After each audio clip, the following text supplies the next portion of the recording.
Hi everyone, I have a privet which is a ligustrum. This tree was repotted back in March and I cut back just to a couple of branches. So all this growth is this year's growth. I'll show you a picture up there.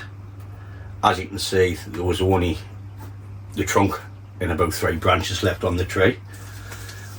It has a few problems, this tree. We have loads of inverse taper on the back and loads of straight bits, which I'm just going to remove everything what I don't want, assess the tree and see where I'm going to go from there. So let's get chopping.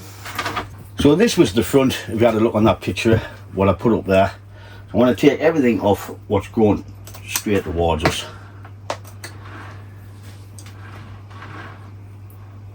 There, front there, so that's all good.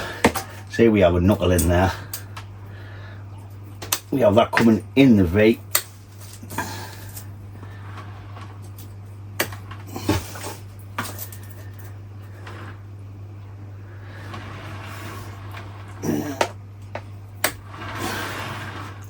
See, it's too straight for my liking. This was the branch which was left on. So if I just clean these old cuts up on there, we can have a look. So I can either keep this branch with a bit movement in, this one's a bit thin, or I can take that off and replace it with this thicker one, which is coming out of the bend up there, so I want to take that one off. So we have the first branch. This one is pretty much parallel with that one, so I want to take that one off. This one is just a bit further down than that. See, we have this long straight bit up there, which I don't like.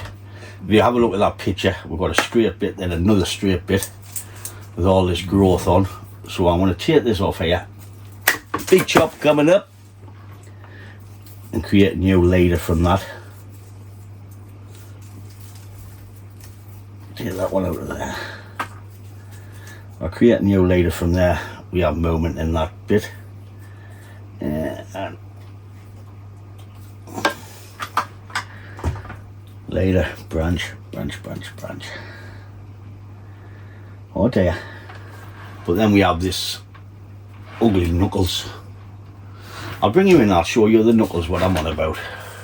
So if you can see there, that's where it's been previously chopped, and it is a big old ugly whirl in there. We also have one on here.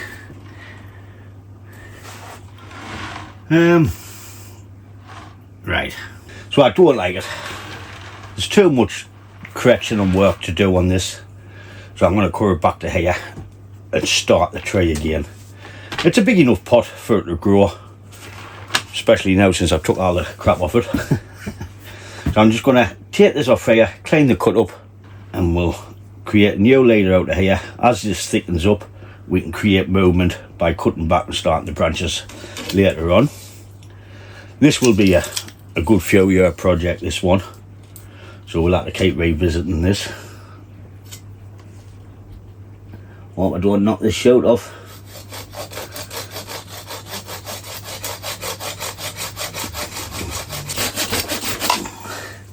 Ta-da! Looks like a shale of paint. Looks like a stump. I can clean this up later on. So this is going to be the new leader, which I'll let grow. Shouldn't take long. We look in there, we have a branch coming out of there for the first branch, and leader up into there. Once this leader thickens, I'll cut it again and we'll start creating out taper as we develop in the first branch on the tree. I'm looking for a showing or marmere type of tree, and all them was ugly. By the time I took all that off there, cleaned it up to get rid of all the cuts and that, it would have looked shit. So after we put the branch, trunk, I'm just going to clean the cut up a little bit.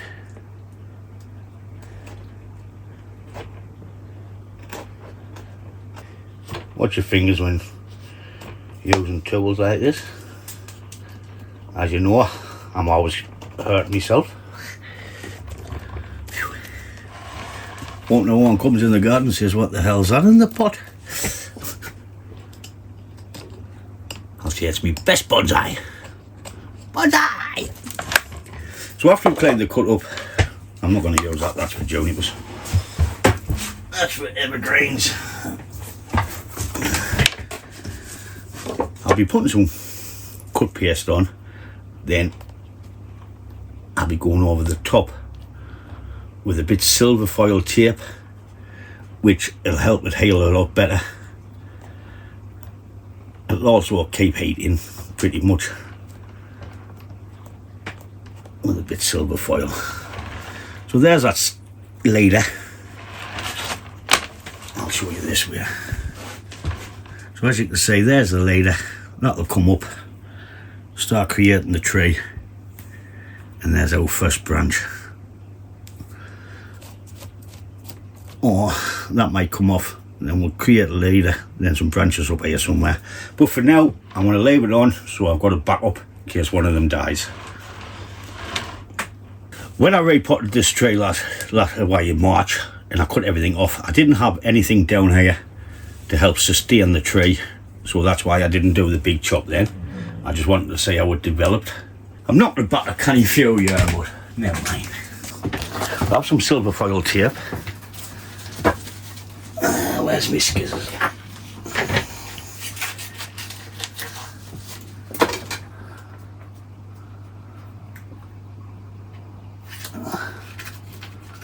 I want to take a chunk out of there because I don't want to hurt that branch.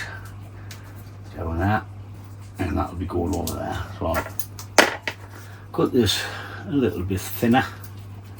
Now the awkward bit because I've got no fingernails.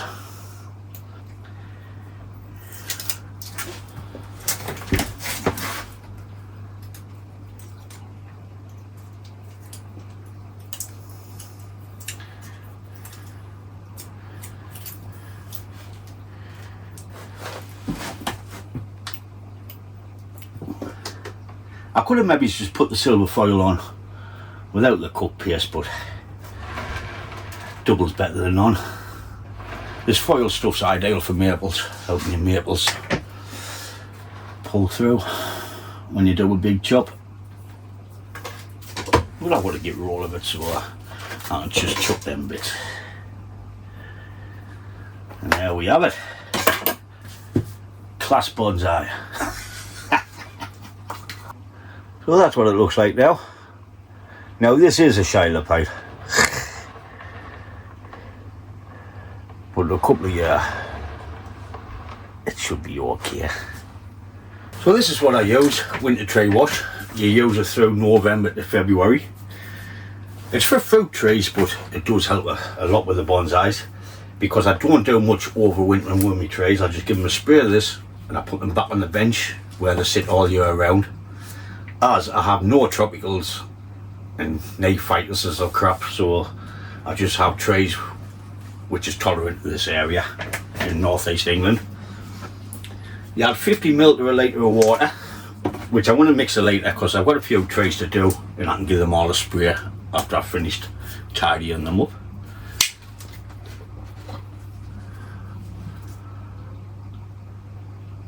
That's 25 and 50.